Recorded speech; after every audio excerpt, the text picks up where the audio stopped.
Hello and welcome to Getting Into It. I'm your host, Powell, and today I'm joined by the co-host of the Magical Moments with Mom and Mel podcast, a social media influencer who enjoys theme parks and smiling with her eyes closed. Please welcome to the show, Carmela Catherine.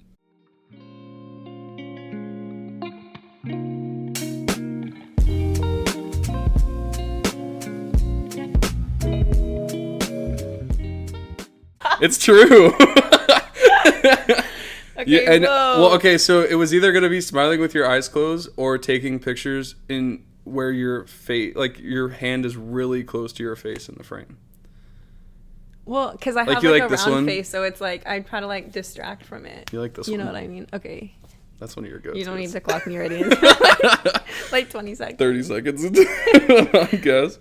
Okay, this show is going to be different from the other episodes because I'm playing with like structure. Okay. Crazy thing, right? Okay. So there's new segments. Okay. I'm nervous. Carmela. I'm nervous. The first segment we'll be doing today is called Some Things to Get Into. Oh.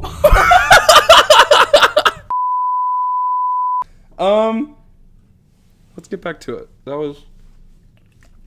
We had technical difficulties. So sorry. Ugh. I need to buy new mic stands. Okay, Carmela.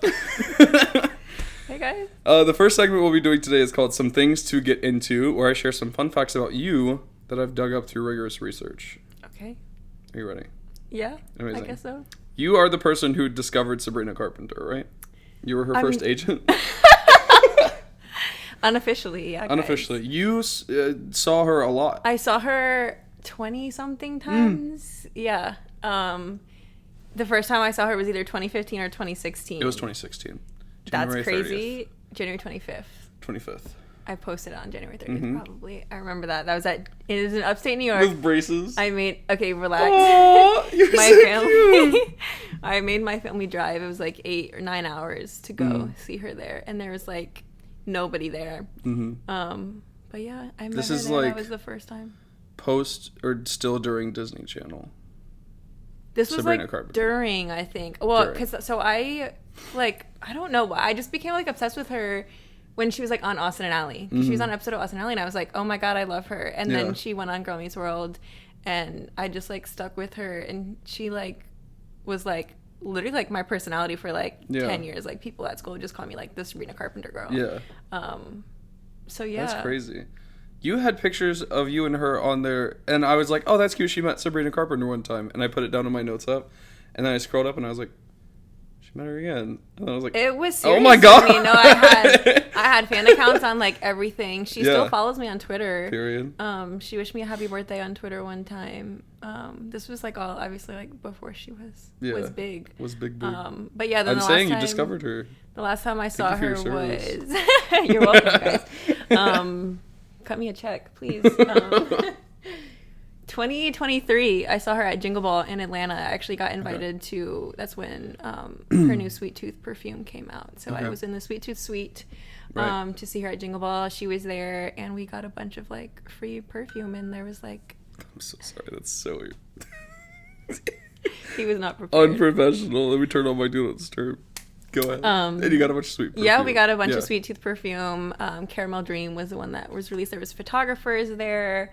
There was a bunch of like free food and stuff, and then we got to watch her perform. So that's cool. Yeah, that was the last time I saw her. That's really cool. Your dear close personal friend Sabrina Carpenter. Yeah. Yeah. I actually don't listen to her anymore. I don't. Really? Yeah, I don't like her anymore. I liked it. Whoa. I don't like her anymore. I don't like her anymore. Whoa. Well, that's a whole other. This could be a whole other episode. Is there something going on between you two? Are you fighting? Not personally, no. Oh. I mean, I was always just like a fan. Her music. It's or her as a person. When I tell you, this could be a whole episode. Okay. I just don't want to ruin your chance of working with her brand in the future. I mean, I don't really support what she stands for a lot. Yes. Okay. So she was a big part of my life. I'm very grateful for her and like everybody I met through her, and like I got to travel to a bunch of places to see her, but it's definitely in the past for me. We'll talk about it off camera. Okay. I got the receipts. You went to Cranston High School West. Whoa. Go Falcons. Did you know Did you know that the singer... Trigger warning next time, Jake, please. who most notably performed the song Golden Hour. You know that song? Yes. Also went to that school. I did not know that. Are you lying? No, I'm serious. It's on Wikipedia, and Wikipedia is true.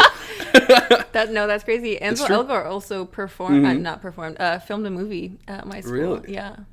This was when I was still in middle school. Oh, so it was a West Side Story. No, but everyone that was, like, I had friends that were in high school at the time, and they all met him when he was just, like, filming That's cool. it. Yeah. Was it Perks of Being a Wallflower? He was in The Fault in Our Stars. What was he I'm filming? I have asking, no idea what he was filming. Okay. Yeah, Jake. Who No, that's crazy. Golden Hour went to that school. Do you school. know when? I think he... Let me see. Hold on, I'll pull it up. Do you know Talk about your experience in high school while I pull this up. I hated high school. Nice.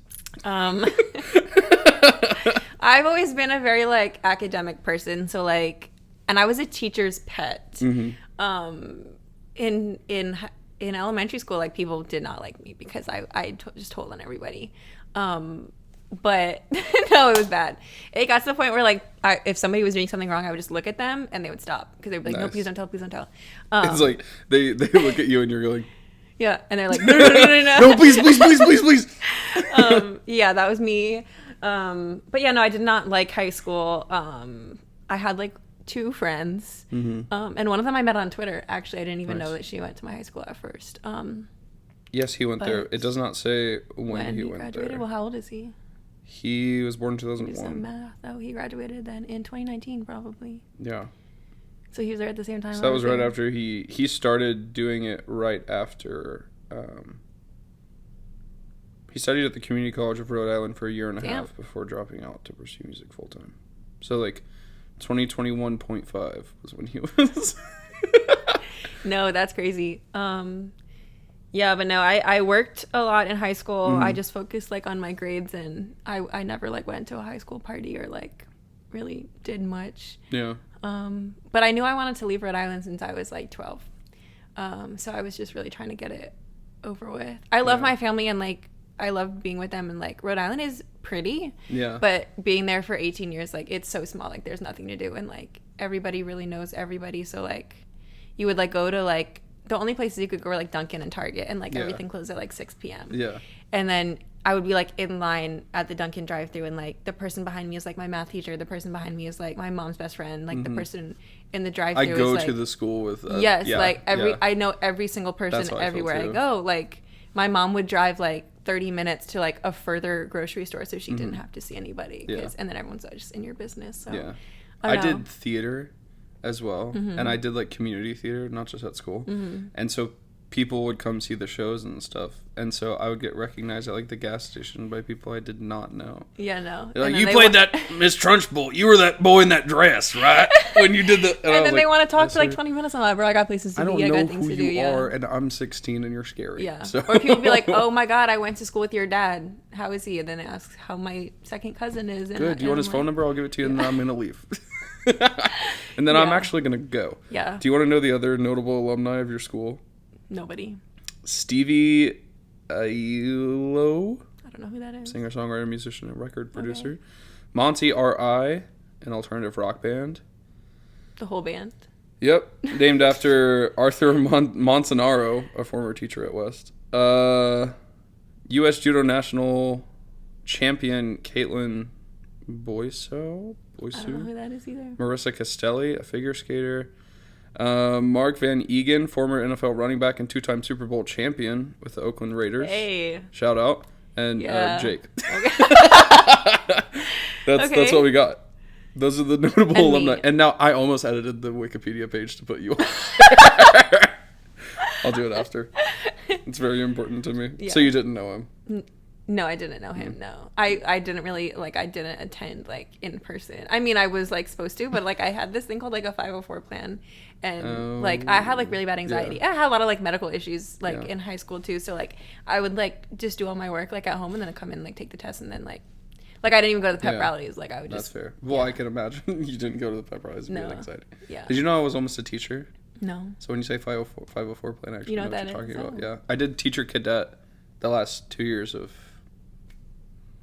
Yeah, junior and senior year of high school. Why didn't you become a teacher? Well, I realized how much teachers get paid in the state of South Carolina, and I've always wanted to move to Florida. So, what were you going to teach? I was going to teach history. Nice. I taught for a year. So, like, the last part of our teacher cadet was, like, teaching an actual class for half a school year, and I taught 8th grade history. Nice. Loved it. I would do it. If, like, the life that I have right now all of a sudden, like, went away, I'd move back home and teach. Okay. Yeah. And I'd be the drama teacher, too. You have to be the drama teacher. I see that for you, actually, that life. Yeah, I loved teaching. It was a lot of fun. And I was, like, it's fun, too, whenever you're a young teacher, teaching, like, 8th grade or, like, older, like, young high schoolers or older middle schoolers, because it's, like, you can speak their language. You know what I mean? Not to be a weird teacher. If you were my teacher, I might have actually, like, went to class some days. I'm telling you, you would have been anxious in my class. It would have been one of those. Probably would have. I probably would have called on. I called on everyone. I made sure of it, especially the anxious little girls in the back. So why the fuck would I? Sorry. Can I swear? Yeah, you can swear. And I would have. I did. There was a couple of times where I was like sliding granola bars to some people because they didn't look like they were eating. Oh well. You gotta do what you gotta do. Are you trying to say something about me? No. Okay. I did get called spaghetti arms in elementary school. Nice. You want to hear about the things that I got called in elementary school? Yeah. Let's get into it. You don't. You say let's get into it? Yeah. Don't use my title. Also, I want to talk about the new set. I like it. It reflects me very well. It's all the things that I'm nerdy about. And me, Courtney left that on the set. There's one duck on the whole shelf. It all reflects me very well. Courtney made that, and then my roommates helped me just throw stuff up there. It's all like nerdy stuff. It looks nicely done. That's from my mom. It says, "I heart you, mama." Pay your bills on time. That's from my best friend's mom, Angela. Shout out. My mom at my like growing away party put out pieces of paper and told people to like write me like advice and notes and stuff. My little nephew said, "Don't do drugs." I don't know who that's from, but it just says "grow up." Okay. Haven't done that yet. That's on the to-do list. That's why it's on there. But yeah, there's a bunch of stuff. This is a really embarrassing photo of my sister that I wanted to be right beside me on frame so that she could see it. Anyways, that's my best friend. That's her mom. Oh. Why don't you have a note from my mom? Your mom hasn't written me one. I have the video note. Oh. I'll just take a screenshot of it and print it out and put it up there. You can still like see like the border of like the photos up. I'll do that. What were you talking about? My high school. Your high school? Yeah. Yeah. Not much to talk about. Cranston High School West, which had a rivalry with Cranston High School East. Crazy. Yeah, we would spray paint. There was this giant rock. I didn't personally spray paint. Like I said, I didn't participate in school activities. Mm-hmm. But there was this giant rock like on our like football field, and it was like red because like our school was red. And every year, like before like the homecoming game, like East would come and spray paint it green because they were green, and that was like the that's big thing. Cute. Yeah. But in like a malicious way, or like it was just like yeah. Nobody really. We did Nobody's crazy like stuff. actually mad. Our rival school was Wren High School. Okay. And I went to Powdersville High School. And Powdersville. Okay. Why'd you laugh? And grew up in Powdersville, South Carolina. Went to Powdersville High School. Right. Wren High School. They spray painted a bunch of dicks on our school, and then there was just a beautiful mosaic spray paint of a naked woman. Okay. And it was pretty good. So nice. go them. Go their art class, I guess. Nice. I don't know. Scholarship. Yeah, we never got them back for that. And it took them a while to clean it off the school. They like wouldn't let us in the school until the walls were clear. It was the outside. Like how long? They painted the outside. Like 2 hours. Oh. So we were just sitting out there looking at them cleaning the dicks off the side of the school, and we were like, can we like go inside? They're like, no. It's like, what? But if you're outside, you can see it. Exactly. If you're inside, you can't. Exactly. I don't know. Okay. I think there was something secret inside that they didn't want us to know about. I don't know what was going on that day. It was crazy. And it was cold outside, too. We were like, can we go inside? Okay. This is my last thing to get into, okay? You and your family did a kids versus parents scavenger hunt during quarantine in 2020. Okay. Okay. I don't know if you're the one kid that refused to participate. Are you? I don't even remember that, so probably. God. Okay. Including... This is no, some of the scavenger hunt things. You did it? I did it. Okay, I definitely was not the one that... Okay. Some of the scavenger hunt things were including finding a tree with a circumference larger than 60 inches, finding dog poop, and finding a license plate with the letter G in it. This resulted in your parents having to do 100 jumping jacks as a result of their failure. Me and Amelia won. Yeah, well, do you and Amelia ever feel immense guilt for cheating and just using Photoshop to win? No. No? Because I'm a designer. I was using my resources. That's crazy. I saw that and I was so invested and I was looking and you could tell like your mom or your dad had like typed it up and made it. My mom, for sure. And she was like, yeah, and we had to do 100 jumping jacks. And then it was like, edit. Later we found out it was like these bitches made us do so funny. We did stupid like... Well, she didn't like specify in the rules that we couldn't use Photoshop. That's fair. So, hey, it was free come game. For the queen, don't miss. Damn. Your poor mom. Your dad can do 100 jumping jacks, but how dare you do that to your mom? What against my dad? I have nothing against your dad. Your mom's just sweet. My dad's not? Your dad is sweet, but he looks like he could do 100 jumping jacks and be fine. So my mom is out of shape. No, I'm saying that your mom is beautiful and doesn't have to be punished for anything. Okay. Your dad's a man. Okay. He should do 200 on behalf of his woman, and I think he would. Yeah, he would. He will do anything. Your dad has beautiful, luscious hair. Oh my God. Thank you. You're welcome. Yeah. Todd. Shout out, brother. All right. What's your topic? What do you want to get into? We're talking about Harry Potter. No, be more specific. Well, I have like subtopics about Harry Potter, and I typed up notes and printed them out. Yes. So I can so I can be prepared. Mm-hmm. So I'll just go over my subtopics. Okay, I have some notes as well, but they're not as intricate as that. One. Okay. These are like my takes. I don't know if like they're all like hot takes, but like my takes.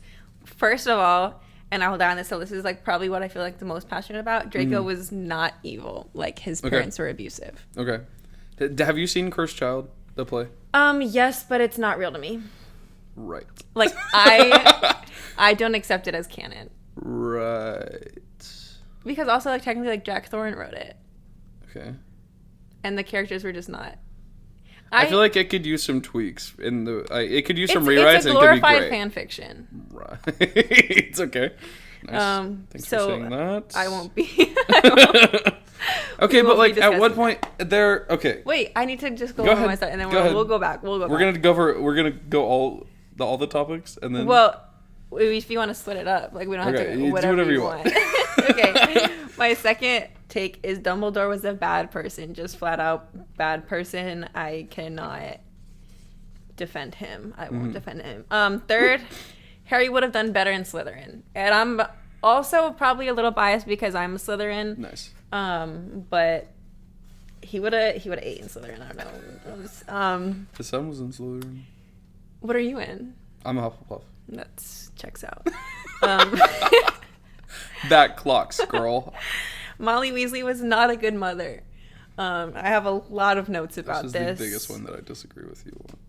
And we'll get into it. Okay. Continue. Snape is not gray. He was a terrible person. Everyone's like, he's morally no. He had a lot of issues. And then Hermione deserved better than Ron. Okay. And then my last one is just that like Sirius and Remus were like in love. Right. But I asked him earlier if he'd seen all the young dudes. No. Or not seen, but read all the young dudes. They are the books. Yeah. It's 3 books written by Miss King Bean 89. These are full about like books? the Marauder. They're giant, yeah, and it's like about like you should read them, but like that really goes into like when they first were like in Dumbledore's army thing and they're in love. No, this was about the Marauders. So well, yes. So like when they were in school. When they were in school, okay. Yeah. So like it starts from like the prologue is like from like when Remus was like a child, and then it goes into like the first one is like the first 3 years, and then it's like the second one is like years 4, 5, and 6, and the third book is nice. And I accept that as canon. I think Sirius Black is gay. I think Remus you don't think is they're bi. Okay, yes. Yeah. Because everyone's like, well, he married Tonks. I'm like, yes, bisexual people exist. Bisexual people exist. Bi erasure. I support bi erasure on this podcast, actually. Well. Anyways. That's awkward. Okay. All right. Do you want to start in a particular order? I have them in the same order that you just gave me. Okay. So... Where do you want to start? What do you feel like is your most, like, I don't care about that one? No, like, I don't care about that one? Yeah. The bottom of your priority list. Either Hermione and Ron or that Harry would have done better in Slytherin. Okay, Hermione... Okay, we're starting with this one then. I think Ron deserved better than Hermione. What? Yeah. Yeah. So why do you think Hermione Granger's a good person? Why do I think she's a good person? Oh my god, they all would have been dead without her. I mean, yeah. But, like, everyone would have been dead without anyone. No, I don't think she's bad. They would not have been dead without Ron. They didn't need Ron. Like, what was he contributing? Nothing, I guess. But, like, so I disagree. I think they're perfect for each other. You just said that. I think they're yin and yang. Okay, I don't like Hermione. Why? She's annoying. And that's exactly... She's everything that I stand against. Why Ron doesn't deserve Ron, Hermione. I think I'm the most like Ron. I'm not Harry. And I'm sure as hell not Hermione. I'm probably Neville. Yes, Neville is so cute. Neville's so sweet. Mm-hmm. No, I don't... Okay, growing up, like, I loved Hermione and Ron. I was like, oh my god. Well, because like, you're Hermione. I love Hermione. But you just said you hate her. The character, not you. You exhibit traits of Hermione Granger. And that's not something to be proud of. That you think are annoying. Yes. Continue. Anyway. You don't have traits about me that you find annoying? No. Liar. Deceitful. Literally, like, my first note about this is Hermione's intelligence is her core strength and a big part of who she is, and Ron constantly treats that as annoying or excessive. Like, in Sorcerer's Stone, he calls her a nightmare. Like, when she's just trying to help them. Yeah. He mocks her for studying too much, for being too bossy, for following rules. Right. Eye-rolling, sarcastic comments when Hermione raises her hand in class. And I literally wrote on this, mind you, they all would have been dead multiple times without her. Like, they didn't know shit. And he just, like, wasn't grateful for anything. And, like, he made her cry all the time. He's not emotionally intelligent. She carries all the weight in, like, every aspect. His reaction to the Society for the Promotion of Elfish Welfare. Like, there's just... Yeah. He wasn't great. He was... Yes. He viewed it as a joke. So who would you have rather her ended up with? Fred. Her and Fred would... And also... Fred Weasley? Why are you saying it like that? Okay, why? No, because, like... He, like, had, like, ambition and, like, he was, like, smarter and was, like, actually, like, doing something with his life and, like, is just, like, older and just all around, like, better. So you wanted to be with a joke shop guy. And what is that supposed to mean? Because George Weasley, like, love of my life. Well, I guess Ron did end up starting a joke shop anyways. Ron was a joke. Continue. He's not emotionally intelligent enough for her. In Prisoner of Azkaban, he just stopped speaking to her because he thinks Crookshanks is the reason that Scabbers is gone. And he won't even, like, hear her out. And she's, like, trying to explain, like... He's a child. They're children. She's also a child. Okay. And she is not emotionally unintelligent. Well, she had a different upbringing. Everybody has a different upbringing. Okay, but if you want to compare the upbringing of the Weasley siblings to the upbringing of Hermione Granger, an only child... It's different. In Goblet of Fire, he stops speaking to her because he thinks she's siding with Harry, and in Deathly Hallows, he leaves both her and Harry in a very dangerous situation for weeks with no communication and no way of them knowing that either one is safe. Yeah. And at that point, you're 17, 18 years old. You're not a child anymore. Yeah, that's fair. For weeks, and at this point, you've seen people die, so you should have been grown up by now. And he just left both of them with nothing. Yeah. Okay. I agree. Like what? I agree. Thank you. I don't want to, but I do. She carries all of the weight. Oh, you're still going first. She's the only one who keeps them alive. She's the one with the plans, the knowledge, the materials. Like in Deathly Hallows, she says, I've got everything we need. Well, nearly everything I've been practicing packing for days, and Ron just benefits from all of this for years while lacking contributing much of anything himself. So at this point, like, all of she teaches them all the spells. Yes, it just has to be, like, emotionally draining for her, because, like, she pours in so much, and she's, like, she's literally, like, mothering them. Yeah. And, like, he just gives nothing. And, like, if, like, then, like, she marries him and stuff, like, she would have to be doing everything. Like, Ron is not packing the kids' lunches. Like, no. Ron is not, like, doing the grocery shopping. Like, and Hermione's also the one with, like, probably a better career than Ron. Yeah. Well, she becomes a minister of magic. And what is he doing? So she's doing all this and all the home stuff. And it's like, and she's doing all, like, the emotional way. Like, because you are not emotionally intelligent. Like, my girl is tired. Yeah. Like, get her out. That's fair. Get her out. Well, wouldn't be the first time she runs away from a household. So what? Wouldn't be the first time she ran away from a household, so she could do it again. When she obliviates her parents and then leaves, not a great move. Okay, we're not talking about that. Not a great move. He makes her cry all the time. She cries in the bathroom after Ron insults her in Sorcerer's Stone. After saying she's a nightmare, honestly, it's a wonder she hasn't got any friends. She cries over the situation with Lavender, which he didn't even fucking like Lavender. He was literally just using her to make her jealous. Nice. And to, like, give him an ego boost. Nice.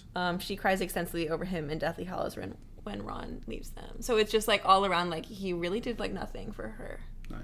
So I don't understand why. Even the author said that she Agree to disagree. Okay, now you go. I agreed with you, and then you just kept going. Rebuttal. Well, I don't have any rebuttal. So... I don't think I wrote anything down for that one. I was like, I think I'm just going to let her have that evidence. One. Right. You're right. I do think it's a little weird how if Hermione's so smart, when they're in the room of requirement, at least in the films, and she's like, no one knows it better than you do, Harry. She knows defense against the dark arts way better than Harry. Yeah, she's mothering. She's delegating. Them. Like, she's trying to, like, make him feel, like, better. Like, because she was literally, like, taking care of them in, like, every aspect, like, the whole series. Like, that's what a mother would do, is, like, give you, like, that, you know, little boost. I wish we got to see more of her parents in the movies before she basically murdered them. She did not murder them. Basically. It was for their protection. Whatever. What's your next one? Okay. We'll just go in order of, like, my, like... I feel like I was already very passionate about that one, and that was, like, my least That was you immediate. You're like, yeah, I don't really care. Also, by the way... fuck Ron Weasley. Ron, like... oh, I get it. He's not my favorite. He's not my favorite. Harry in Slytherin. I also have nothing written down about this one. But, like, do you see it, or, like... Why? Okay, so you have no opinion on it now. Like, before I start, like, talking about it. Okay. First of all, the Sorting Hat says, when sorting Harry, the first house that he mentions is Slytherin. Yeah. Harry's only insisting on not being placed there, so the Hat then says, well, if you're sure, better be Gryffindor. But the first house that the Sorting Hat was thinking of putting him in was Slytherin. And the Sorting Hat is not usually wrong. He says, you could be great, you know, it's all here in your head, and Slytherin will help you on your way to greatness. Then in the Deathly Hallows, Harry tells his son, but if it matters to you, you'll be able to choose Gryffindor over Slytherin. The Sorting Hat takes your choice into account. His son says, really? And then Harry says, it did for me. So he was placed in Gryffindor because of his choice, not because it was a perfect match. But the Hat identified Slytherin traits in him, like ambition, resourcefulness, and a potential for greatness. So it was, like, all there. I'm not just, like, making this up. No, yeah. He speaks Parseltongue, which was associated with the head of House for Slytherin, giving him a natural tie to the Slytherin identity. Boys Salazar. Yes, the whole school even assumes he is the heir of Slytherin at some point. So other people see this as well. He consistently shows Slytherin traits. He's cunning, like he tricks Umbridge by forming Dumbledore's army in secret. He's resourceful. He survives the Triwizard Tournament on strategies and escapes dangerous situations. He has ambition. He has a strong desire to defeat Voldemort, driven to uncover truths even when he's not, like, supposed to. And then some people are like, but he was brave. Like, he's so brave, like Gryffindor. So were people in Slytherin. Harry even tells Albus, you were named for 2 headmasters of Hogwarts. One of them was a Slytherin, and he was probably the bravest man I've ever known. So it's like, you can't just put that on, like, he was in Gryffindor because he was brave. Okay, everybody else was whatever. Yeah. His biggest victories are achieved through Slytherin traits like deception, manipulating the villain, and taking calculated risks. Like, he was willing to die to defeat Voldemort, and also, like, the emotional control that you need to have to do that is also something that I or the lack of things to live for. With Slytherin. Okay, whoa. The lack of parents, abusive childhood, probably, had something to do with it, but yeah. His natural instincts of survival and strategy align with Slytherin. And then people give Slytherins, like, a bad reputation for being evil without understanding, like, the true traits of Slytherin. Ambition, cunning, leadership, and resourcefulness, which Harry has all of these things. They also have selective loyalty and can often disregard or bend rules in order to see results, which is exactly what Harry does. Yeah. So in Slytherin, Harry could have had mentorship in strategy and ambition. He would have been inspired to lean on his cunning traits and have less internal conflict about using them, and this could have made him more confident in his instincts and more effective in battles and strategy earlier on.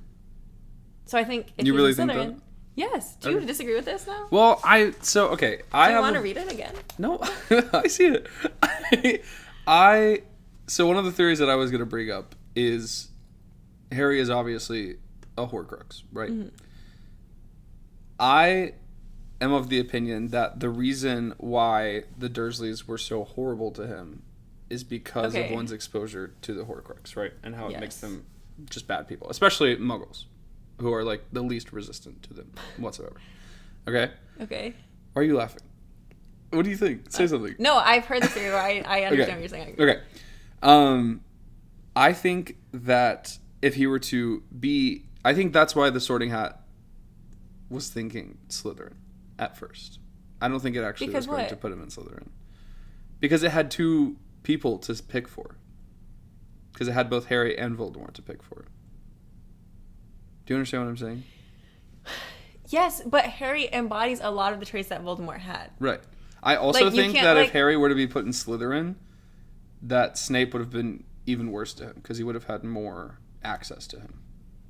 I don't think so. I think a lot of the reason that Snape hates him so much is because he, like, resembles James. So, like, Harry being in Gryffindor, James is obviously in Gryffindor, and if Harry had been so you think he could have been more of, like, a mentor to him if he was in Slytherin? Not a mentor, but I think Snape would have hated him less if he was in Slytherin because I think Harry also would have, like, grown up differently had he been put in Slytherin versus Gryffindor. Yeah. So then he would have resembled James less if he was in a different house. So I think actually Snape wouldn't have hated him as much. Do you think the story would have gone the same if he was a Slytherin? Like, do you think he still would have ended up defeating Dumbledore or just becoming a Death Eater? Defeating Dumbledore? Sorry, defeating Voldemort? Or just becoming a Death Eater? No, I don't think he would have become a Death Eater. I think that's what I'm saying. Like, people have this, like you just have this prejudice against Slytherin that it's like, oh, they're evil. Like, obviously if he was a Slytherin, he's going to turn out evil. Like, no. Like, there have been, not dark a great wizards have come out of Slytherin, but there are thousands of Slytherins that have come out of Hogwarts and not been evil. Yeah. Like, just because there's the main guy, the main evil guy was in Slytherin, doesn't mean that all Slytherins are evil. So no, I don't think he would have been evil. I think he would have, like, done a better job at defeating Voldemort. I think it wasn't until the kind of time period that Harry's and Ron's and Hermione's, like, kids started to grow up in that Slytherins were seen as not evil. Like, I don't think it was until after Voldemort was defeated that people were like, oh, maybe Slytherins aren't bad. Like, I don't think it was until Draco's sacrifice that people were like, oh, maybe they're, like, good people. I think they always had a bad rep. Yeah. Until that. And so I think throughout Harry's entire childhood, there was this preconceived notion that, like, oh, bad person. So I think if Harry were to be in Slytherin, all the rumor mills and, like, the Rita Skeeters of it all would have been like, oh, heir to Slytherin, bad guy. But they were already calling him the heir of Slytherin. He wasn't even in Slytherin. And if he had been in Slytherin with all these other people who do you think he would have felt so defeated evil, that he wouldn't have even tried? No, if he would have seen, oh, these people that I'm spending every day, all day with actually aren't fucking evil. Like, he would have been spending all day with Draco Malfoy. Draco tried to be friends with him. Bad guy. No. Bad guy until the end. Anything else? Agree to disagree? Great. I'm going to give you one of mine now. Okay. Okay? I'm scared. Neville could have very well been the chosen one. Yeah. Yeah. That's the boy who lived. Yeah. Because he had the exact same thing without the failed Vada Kedavra curse. That's why Snape hates him so much, is because if Neville had been chosen as the chosen one, Lily would still be alive. So that's why Snape picks on him so much. Yeah. He's so you sweet. have no rebuttal? Neville. I love Neville Longbottom. Think... If I could be any character in the Harry Potter cinematic universe, it'd be Neville Longbottom. Do you think he would have handled it better than Harry did? No. He would have been dead long ago.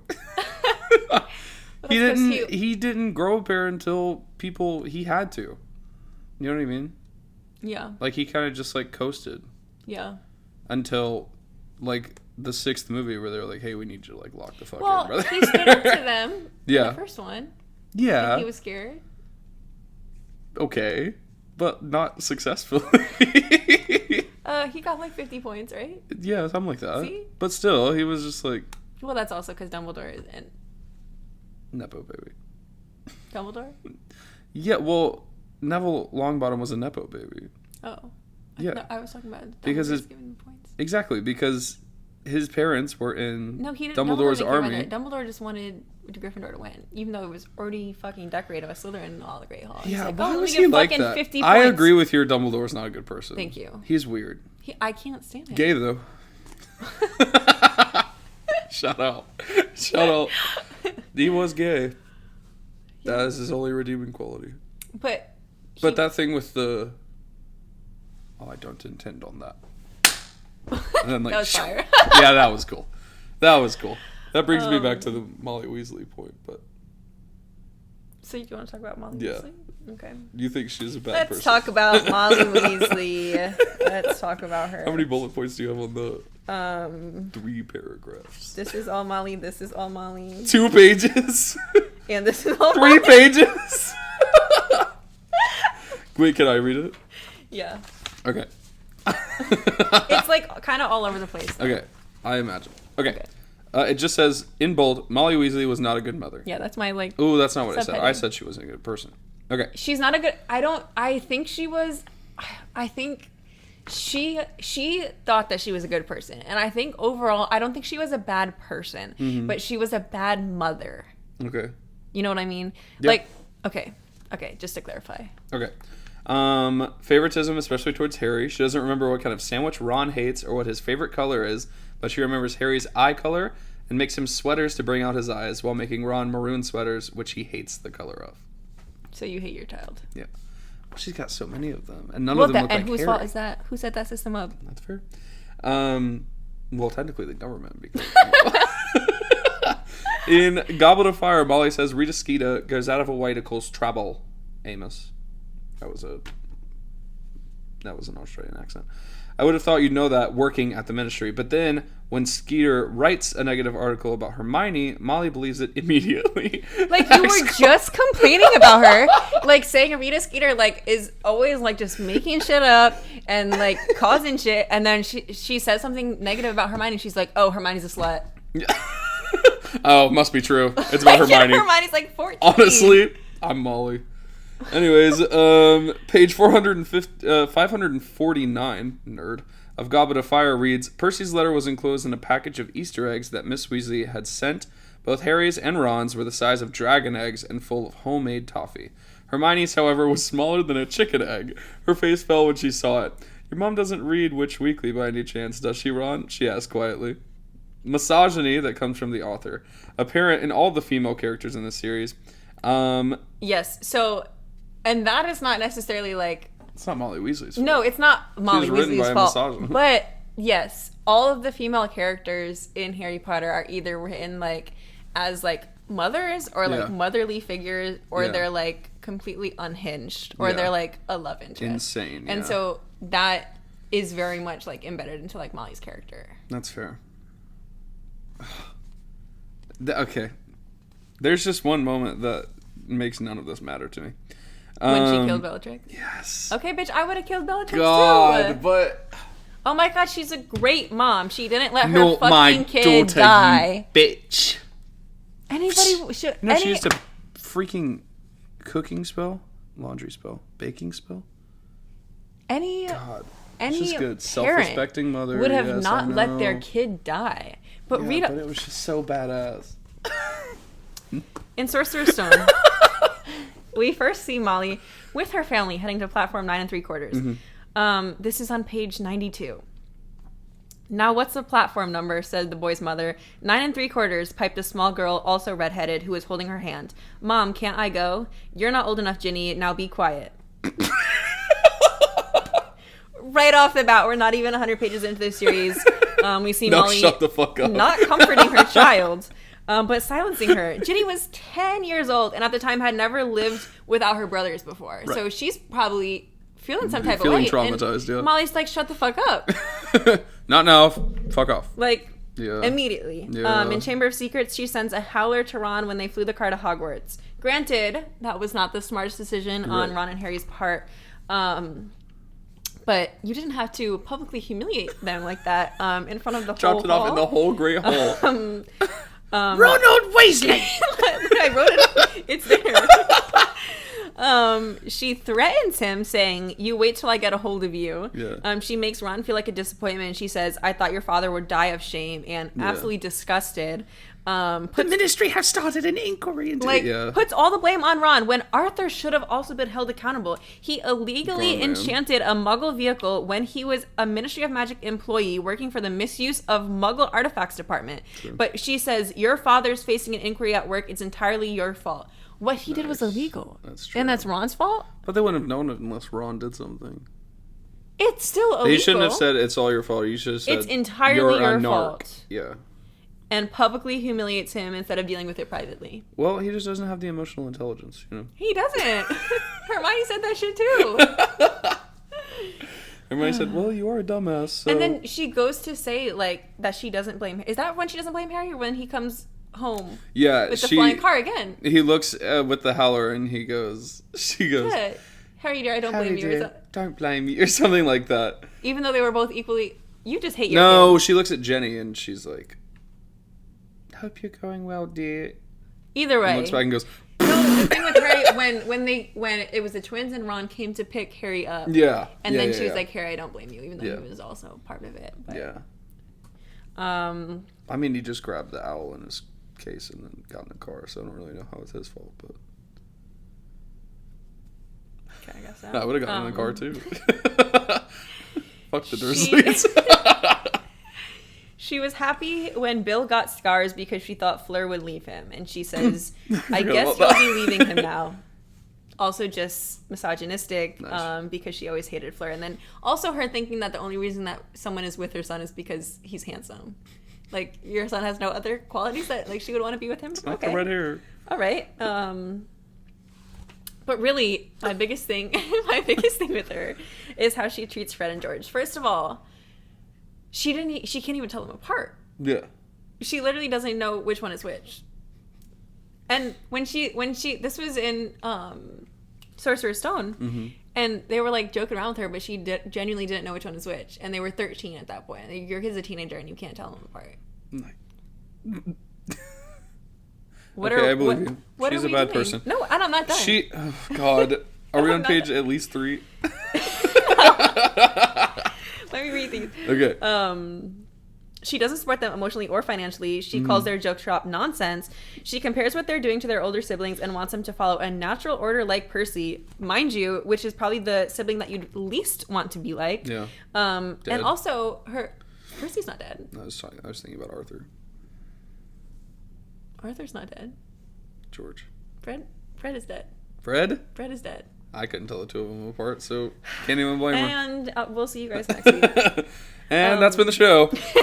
Her firstborn Bill is a curse breaker in Egypt. Her secondborn Charlie is a dragon handler in Romania. So it's not like unique jobs were also like out of the question for like the Weasleys. So they want to have a joke shop. God forbid they are following their passion. And she doesn't have a job. So you don't have a job. What are you doing? She doesn't even try to understand or like listen to them. She just is like judgmental and supportive. In Goblet of Fire, she finds their homemade tongue toffees. That's a tongue twister. In their room, which they spent months developing, and threw them away because they weren't focusing on their schoolwork. Hey, burns their order forms. On page 55, it says, only most of the stuff, well, all of it really, was a bit dangerous, said Ron. And, they were planning to sell it at Hogwarts to make some money, and Mom went mad at them. Told them they weren't allowed to make any more of it, burned all the order forms. She's furious at them anyway. They didn't get as many OWLs as she expected. And then there was this big row, Ginny said, because Mom wants them to go into the Ministry of Magic like Dad, and they told her that all they want to do is open a joke shop. And then on page 58, she says, I don't know what's going to happen to them. I really don't. No ambition unless you count making as much trouble as they possibly can. She's bringing them down in front of everybody. Nice. No ambition, but they're literally starting their own business already at age 15. They have order forms and the working products, but it doesn't matter because they don't want to go work at the Ministry. Yeah. And Arthur's not even making that much money at the Ministry. He doesn't even like the, So he likes his stupid little niche department. Like, and that's it. What are we doing? In Order of the Phoenix, Ron gets a letter informing him that he was chosen to be a prefect. On page 163, it says, I don't believe it. I don't believe it. Oh, Ron, how wonderful. A prefect. That's everyone in the family. What are Fred and I, next door neighbors? Said George indignantly as his mother pushed him aside and flung her arms around her youngest son. So you completely just dismissed them. At least she's being nice to Ron. But no, she's also saying, I don't believe it to Ron, as if she would have expected less from him. So even that is condescending. Yeah. Like, he's like, I'm going to be a prefect. I don't believe it. You're lying. Come on. Yeah, Come on. that is kind of crazy. Come on. You don't know your sons. You can't tell them apart. You're not supportive of them. Yeah. You don't care that he's going to be a prefect. That's okay, I agree with you. But for me, I completely redeeming factor is her killing Bellatrix. Everybody in their right mind would have killed Bellatrix. Fully redeemed her and all of her bad momness. Okay, well, what do you want to talk about next then? That's it. Snape, Dumbledore, Draco. Draco. Okay. Draco is like my first love. Right. Same. This is his okay, well, I don't have right a tattoo, here. But yes, same. So, that's Harry's wand. It's Draco's. Let me see it again. You're right. I am right. I drew it. Okay. Okay, so you agree with this then? I do agree, but I would, devil's advocate, at what point should he be held accountable for his actions? What actions? Because he got pretty into it before he was like, okay, maybe this isn't great. He was a bitch, like, for sure. Like, nice. Growing up, like, he was a bully. Demon twink. Like, Demon twink. And, like, I'm not excusing any of that. Yeah. But I don't think he was evil. Okay. And I don't even think, like, even, like, when he, like, was a Death Eater. He didn't technically do anything. He didn't. Crazy. No. Yeah. So, like, okay. I have a bunch of quotes. Okay. And then he's forced to take the Dark Mark at 16, right? And Voldemort assigns him the mission to kill Dumbledore. Okay, if I'm 16, and, like, the greatest Dark Wizard of all time is, like, in my house telling me I have to kill my headmaster or I'm gonna die and my parents are gonna die, what the fuck? I'm killing Dumbledore. I mean, genuinely, what the fuck else am I supposed to do? You're gonna kill me and my parents? Like, and he still couldn't do it. Yeah. Cut this out. I need to find the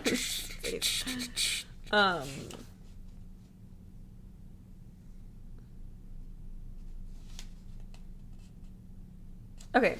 The indirect he had multiple attempts to kill Dumbledore, but they were like very like indirect and hesitant, like the cursed necklace with Katie Bell and the poisoned mead with Ron. And then even when he like has Dumbledore in front of him, he lowers his wand and Dumbledore even like sees on him and he says like, you're not a killer, I can help you, you don't have to do this. So even Dumbledore knows that he doesn't want to do this.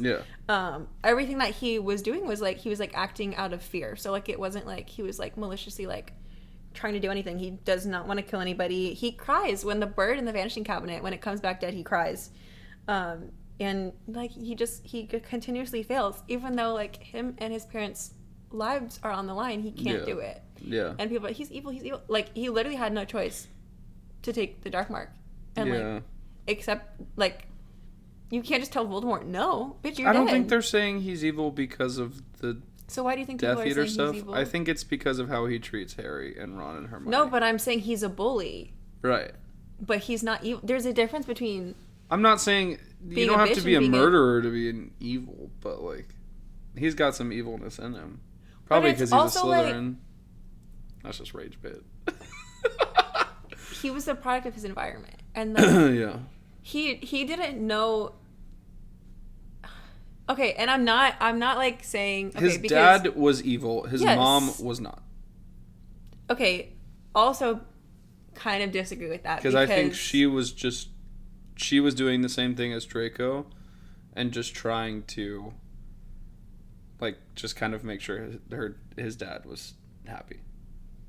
But like you married him, along with it. And like you didn't do anything. Yeah, people do that all the time. No, I'm not saying but like standing by, like, and just letting all of this happen for like years, and like even if she did know that like what they were doing was wrong, like not saying anything. And she's a grown adult. Draco was a child. She's a grown adult. Yeah. You didn't have to marry him. You didn't have to like stand by and watch all of this happen. You didn't have to like raise him like that. Like you're an adult. Yeah. I think she was in the same spot as Draco. Is like, okay, well, I'm either going to do this or die. And then I think her true colors were obviously shown at the battle whenever she was like, yeah, he's dead. Oh. Okay, but you're saying this again like this one point is like gonna redeem her. Yeah, like, it's called a redemption arc. No, that does not erase like everything you've done before that. Yeah, I'm not saying what she did was great, but at the end of the day. So if you think Narcissa was not evil, there's no way you can think Draco's evil. I don't think Draco was evil. Okay, because he was better than her. Yeah. Okay, but he was a bully. He was a bully for sure. But I do think at some point he had to be like, yeah. But he did calm down, especially like 6th year. Like down. He was trying to mind his own business. Harry was the one that fucking saw him breaking down. Yes. And he's fucking crying in the bathroom, and you're fucking using this spell that you've never even seen before in your life on him. Yeah. He said, fuck you, die. He said it's fuck you forever. Like, come on. I don't know. Right. He just had so much pressure on him. But even like when he was like, you know, saying all that shit about Harry, it's because like that's all he knew. Like he grew up like having like Death Eater meetings at his house. Like these were the only people he knew. Like he didn't have friends. People saying horrible things about Harry Potter. Yes. Yeah. And see, I wrote these two. This is from Chamber of Secrets. Lucius says, the name Malfoy still commands a certain respect, yet the ministry grows even more meddlesome. There are rumors, blah, blah, blah. There are rumors about a new Muggle Protection Act. No doubt that flea-bitten, Muggle-loving fool Arthur Weasley is behind it. And then... Father actually, this is from Goblet of Fire. Mm-hmm. He says, Father actually considered sending me to Durmstrang rather than Hogwarts, you know. He knows the headmaster, you see. Well, you know his opinion of Dumbledore. That man's such a mudblood lover, and Durmstrang doesn't admit that sort of riff-raff. But Mother didn't like the idea of me going to school so far away. Father says Durmstrang takes a far more sensible line than Hogwarts about the dark arts. Durmstrang students actually learn them. So, like, his father... is racist. Yes, and, like, literally wanted him to go learn the dark arts. Yeah. And then he's this is kind of like different, but he's saying, though, if this is in also Chamber of Secrets, though if his grades don't pick up, said Mr. Malfoy more coldly still, that may indeed be all he is fit for, referring to thieves and plunderers. Then he said, it's not my fault. The teachers all have favorites. That's Hermione Granger. And then Lucius cuts him off and says, I would have thought you'd be ashamed that a girl of no wizard family beat you in every exam. So he's also just like hard on him. Yeah. Like... and extremely rude about it. Yeah. But no, Lucius is a terrible person, and that's really like what he grew up with. So you are like a product of your environment. And I'd love to know more of Lucius's upbringing too. What that was like. Yeah. What his grandparents were like. Yeah, I don't know much. I'm not going to defend Lucius Malfoy on my podcast, but I'm not going to defend an outwardly racist and horrible man with beautiful hair. Great actor, by the way. No, but yeah, I don't know. Yeah. People are always like, well, Harry grew up in an abusive household. Harry grew up... Okay, did Draco not? Like, was that true. Not, like, arguably But he grew up in a Muggle household. So that's very different. I'm not defending either one, but I'm saying he did grow up in a Muggle household, so it is different. It's different. Yeah. But people are, like, excusing Harry because he grew up in an abusive household, and people excuse him for things, and I'm like... well, why are you not giving Draco the same grace? Because, like... yeah, that's true. They were the same age and... yeah. Both in abusive households. Yeah. And Lucius was definitely worse than the Dursleys. I think Draco was just worse because Harry didn't grow up being, like, the Dursleys weren't saying, dude, fuck Draco Malfoy. But Draco grew up with his parents being like, yo, fuck Harry Potter. As a child, when that's all you're hearing, like, you're impressionable. Like, that's, you don't know, you never met Harry Potter. Like, you think, because everyone around you is saying this, like, these are the people that, like, raised you. Like, you take what they're saying as, like, the truth. So then, before you meet him, like, that's all you know of him. Like, obviously, you're gonna have, like, this, like, preconceived notion about him. So it's not, like, his fault. And he did try to befriend Harry arguably... in a toxic way, but yeah. But he tried. Harry was the one that shut that down. What do you think would have happened if they became friends? I don't know what the friendship would have looked like once they I don't know if they could have been friends. No. I also don't... People, like, love to ship them, and I don't see that either. No. Or Draco and Hermione, I don't see They're sons, though. See, I've seen The Cursed Child once. Yeah.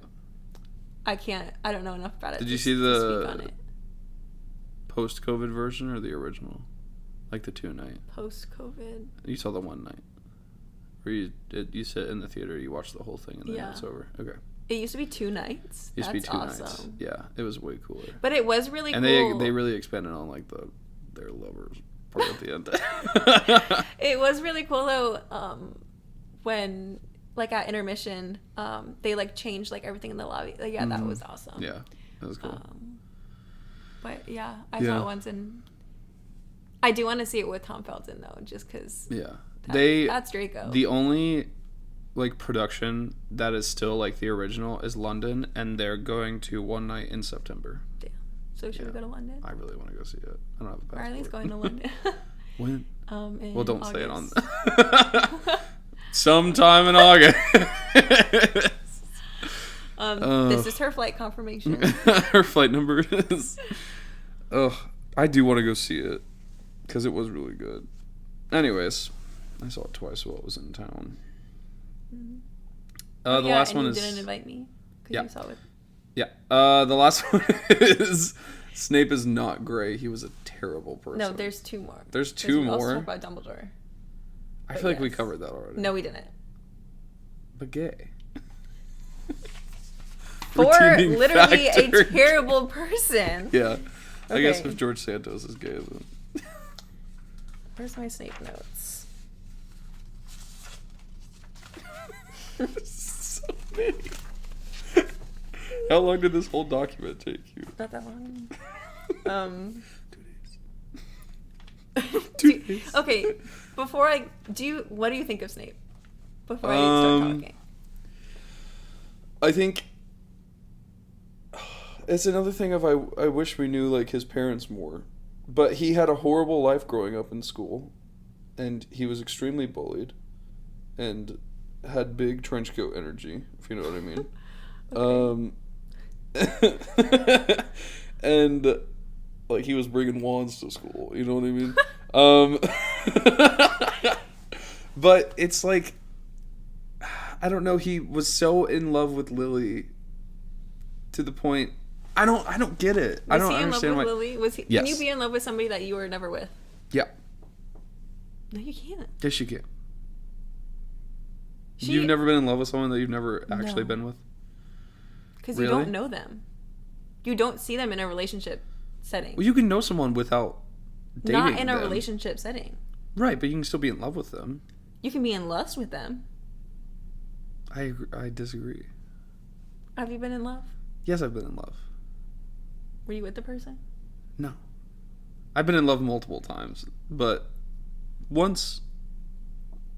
I mean, it's different growing up gay because you have to be in love with them and can't be with them. You know? Or, like, you have more opportunities to be in love with someone and not be with them. But, like, I don't even think I pulled Snape the gay and card, Lily, now I backed you into the corner. like, kissed. No. But... Did you kiss these people? No. Then how do you know actually I did. I did go back in my memory. Yeah, well, I mean... But he was also kind of being led on by Lily. But you weren't together. You're not in love with her. And you're also in high school.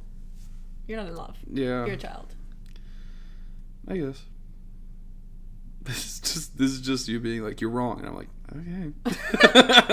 That's everybody in my agree. life. Yeah, well, he wasn't a great person, but I don't think he was as bad as Dumbledore. Okay. Dumbledore was just ignorant. Blissfully. Snape fully joined a genocidal movement. Nice. He knew damn well. He was also in the Order of the Phoenix. Oh, so just forget everything bad that you fucking... No, and we'll get into that too. He knew damn well what joining Voldemort meant. Mm-hmm. And he was not forced into that. Like, he chose that. Like, this was after high school, like after post Hogwarts. You're an adult and you chose that. Because he was a trouble boy. Oh my god. He also bullied them back. Yeah.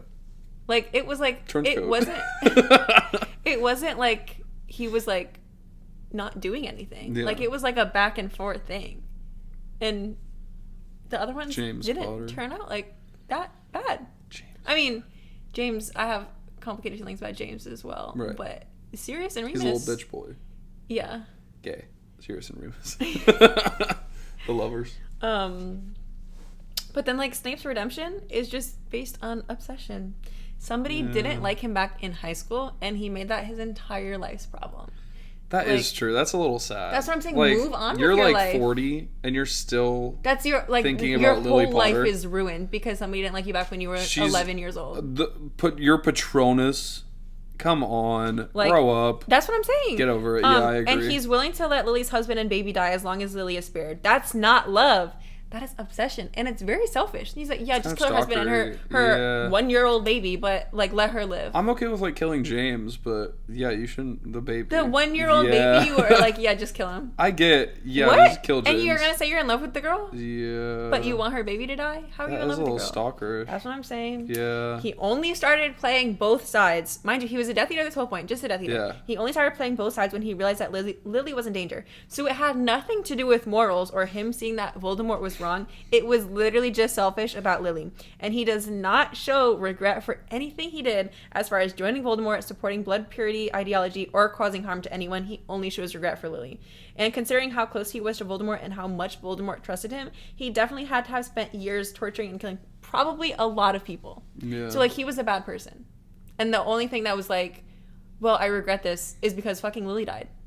Yeah. Like, what about all the other fucking stuff that you did? That Voldemort was doing, that you signed up for. He was like, don't care. Yeah. And I was like, but that he got between me Lily and some so Lily much. Potter. Yeah. But he didn't even, because you wanted her child to die. Weird. And then, like I said, making it his whole fucking life's problem, emotionally abuses children for years, which is also kind of bad on Dumbledore for just letting that slide for so long, but that's the last Dumbledore's thing. A bad person, so. Mocks students all the time, calls Hermione an insufferable know-it-all in Philosopher's Stone, threatens Neville's toad, which, okay, this is like my main thing. Neville, like you said, she was like, kind of insufferable, but yeah. No, she wasn't. Okay. He's asking a question and she knows the answer. Why are you asking? Fucking nerd. I would have called her the same thing. Anyway, in Prisoner of Azkaban. Okay, let's go back. Neville is the sweetest person, right? Yes. His parents were tortured to insanity by Bellatrix Lestrange. Yes. His parents can't even recognize Neville anymore. Yeah. So you would think that you would be the most scared of Bellatrix Lestrange because she literally took your parents from you. Yeah. But in Prisoner of Azkaban, when they're showing like their boggarts, Neville is the most scared of Snape more than fucking Bellatrix Lestrange. Like, how evil do you have to be to this poor kid that he's more scared of you than the woman that literally took his parents away? Yeah. That's true. Like, what are you doing? And he's 13 years old. Like, what is your problem? Because of fucking Lily. Because if Neville would have been the chosen one, then fucking Lily would still been alive. Like, literally, like this girl in high school. Yeah. And he cannot let that shit go. He projects all his trauma onto Harry. Again, a child insults him, unfairly punishes him just because he resembles James. Emotionally immature, cannot move on from high school. He makes it all the children's problems. So doing good things, whatever good things, he played both sides, he helped, does not erase all of this other fucking bad shit that he was doing. Do you think she knew what she was doing when she was writing all this? Well, she did say that she told Alan Rickman. They? JK, he. The author. Yeah. Said that when they were writing it, they told Alan Rickman before, like, they started filming the first movie, like, this whole, like, story about, like, him. So, like, he knew. Alan Rickman knew, like, so he, like, poured like put that into the character. So like she did like plan it out. Yeah. But it's just like, I don't know why it wrote Snape to be I don't know why it wrote Snape to be such like a. There was so much thought into it, though. I guess. Do you think he was like a martyr of some kind? Like he had to be like that, or it wouldn't work? What do you mean it wouldn't work? Like when they were writing it, do you think it was like? Do you think it was like Snape had to be that way, or the story would not have worked? I don't think you had to be that fucking cruel. Yeah, I also think if he wasn't that cruel, then his death would have had a bigger impact on people. Yeah, because when he died, okay, good riddance. The same with Dumbledore. Yeah. I'm like, thank God, take that's out the trash. Like, next. Yeah. Yeah, I don't know. But then I also wrote, like, a morally gray character typically shows an internal struggle on good versus evil, or like what's right and what's wrong. They also show kindness alongside cruelty and are continuously like growing over time. And Snape had none of that. Yeah, he had no arc. No, it was just like you just got more of his backstory. At the end, yeah, he was like, "Oh my God, he loved Lily. What a good fucking person." Yeah. Even though it was actually obsession. You have your mother's eyes. Like, take my tears, bitch. Yeah, that's like, pretty much it. That was a horror. I'm shocked. And you murdered, like, probably thousands of people. If he had his mother's eyes, why was that not good enough reason to protect him? So he's obviously looks nothing like James because he has his mother's eyes. Boom. Be nice to him for once. And he wasn't. Yeah. That's also kind of creepy. Or like that to tell a child that. Yes. Or that people like. You know like your mom, who I was really into. You kind of look like died? Her. Kind of look like her. Oh. No, I don't know. Yeah. A little weird. Yeah. Okay, I agree. Very strange. Thank you. His only good actions rooted in selfishness and obsession. Yeah. Okay, now let's talk about Dumbledore. Okay. But I'm glad you agree with me because some people. Well, it does make sense now that you lay it out like Snape? that. Yeah. Yeah, right? Yeah. Creepy.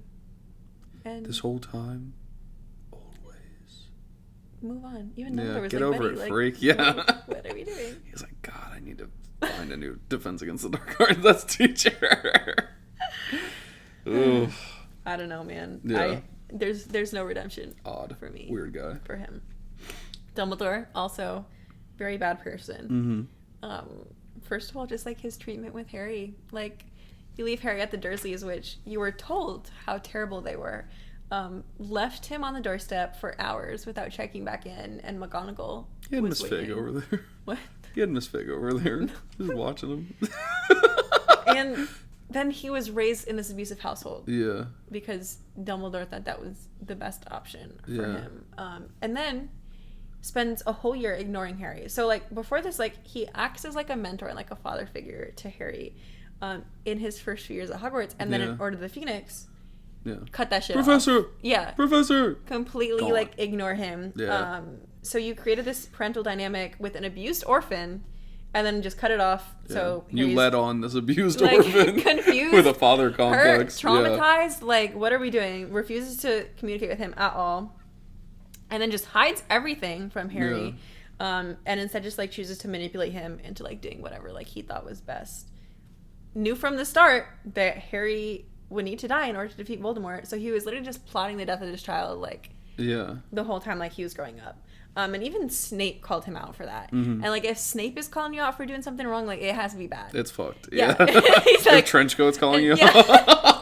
And Snape hated Harry. Yeah. And for him to say to Dumbledore that him raising him like a pig to be slaughtered is wrong, bro, you done fucked up. Yeah. Like, that's bad. Yeah. But it was for the greater good, which is another big issue about fucking Dumbledore, because the greater good was a slogan from him and Grindelwald advocating for wizarding supremacy over muggles.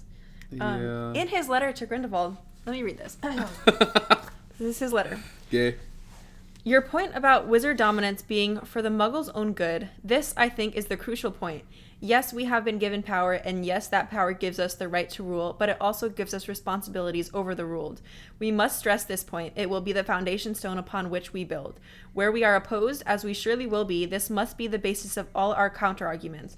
We seize control for the greater good, and from this it follows that where we meet resistance, we must use only the force that is necessary and no more.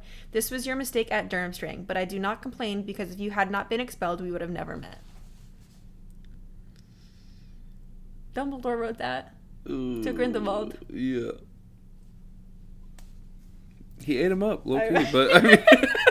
But I don't know what... Did I even need to say anything about that? Because... No, yeah, it speaks for itself. I agree. I agree. Formerly racist, don't care. Approved. Yeah. Anything else? God, racist and gay, pick one. Yeah, partnered with a dark wizard and was going to enslave people for their own good. Really, I don't know how you can say that he's a good person after that. That's why they cut it from the movies. And then him and Grindelwald were responsible for the death of Dumbledore's sister Ariana, who was in Albus's care after their parents died. An argument escalated when Aberforth confronted Albus and Grindelwald, objecting to their plans to take Ariana with them, leading to a magical battle. It Have you was ever played Hogwarts unclear, Legacy? Like, kind of. Yeah. Like, I don't really play video games. There's kind of that storyline. I like go and like look at the stuff. Nice, perfect. Yeah. Okay. So no. My brother has it, so I just like plan his. Okay. Sometimes. Anyways. It was unclear whose curse killed Ariana or if her suppressed magic as an obscurial killed her. But either way, like, they were both responsible.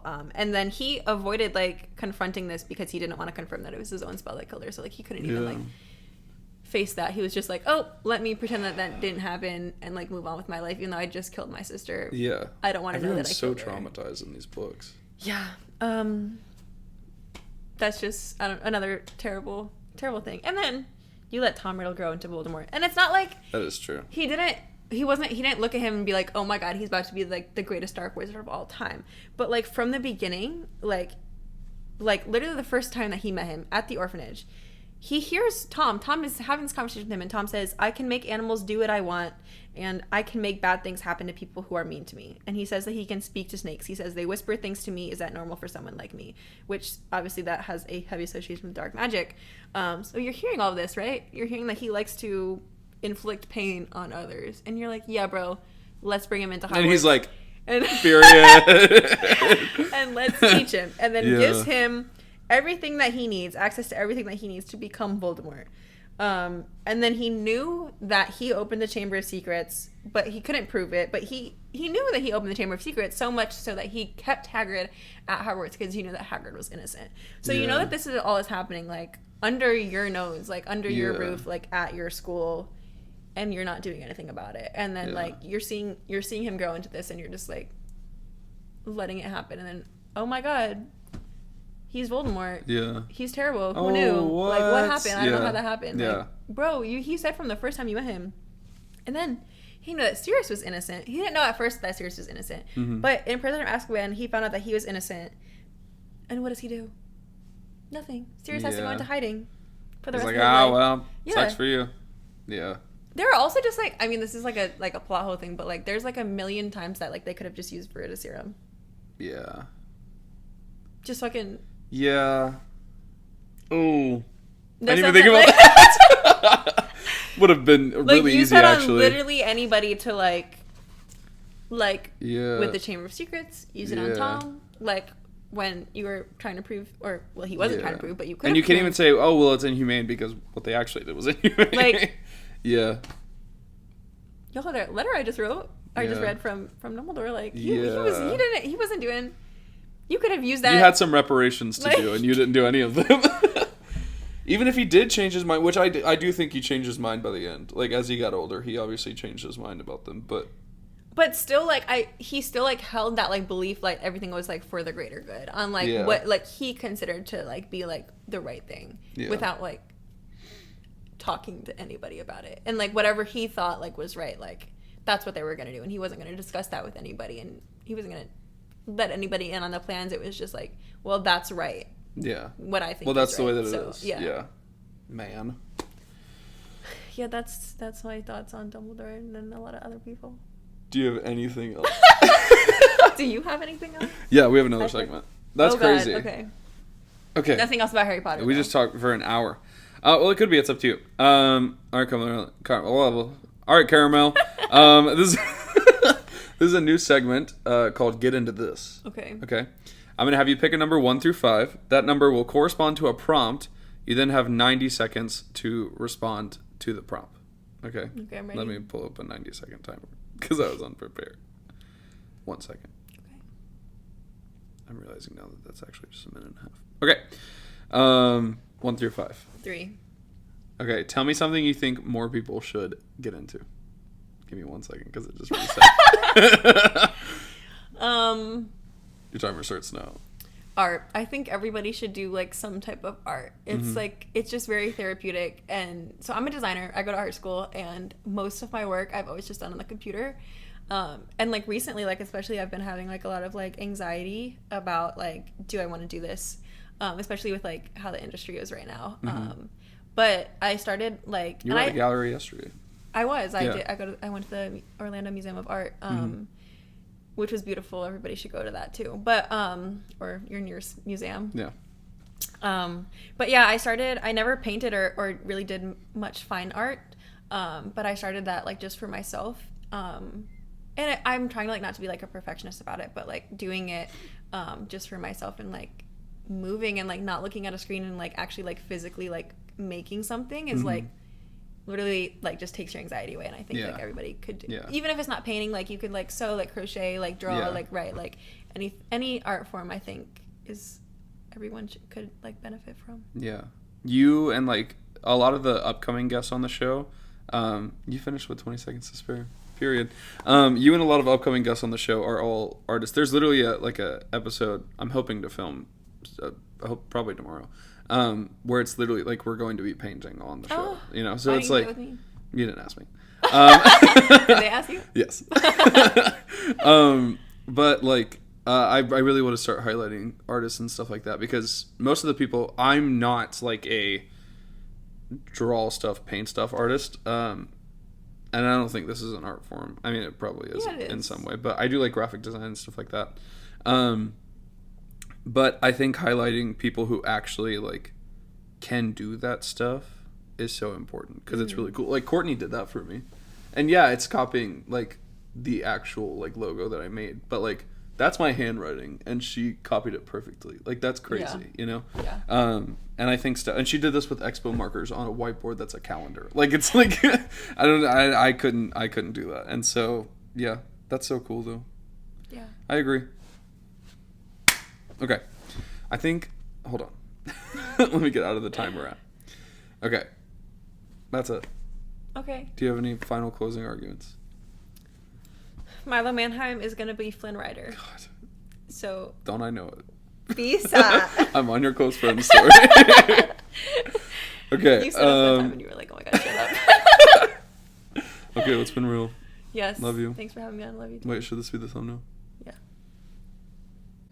All right, y'all. Thanks for watching this episode. I want to start a new thing. Carmela has gone. But I want to start a new thing to close out the shows from now on. I want to leave you with a talking point to have conversations with the people in your life. The discussion I want you to have this week is, if your life had a theme song, what would it be? Mine would be you'll have to look it up because I can't play it for copyright, but the Battle of Times Square from Ghostbusters, Who You Gonna Call? I won't be taking questions at this time. Thank you very much for watching. I encourage you to listen to that song. You have to give it some time. It gets better. But yeah, that's it. Thank you very much. I hope you enjoyed. And if you have any feedback for this format of the show, please let me know because I want to make sure it's the best show it can possibly be. All right, that's all. Thanks for watching. Bye-bye.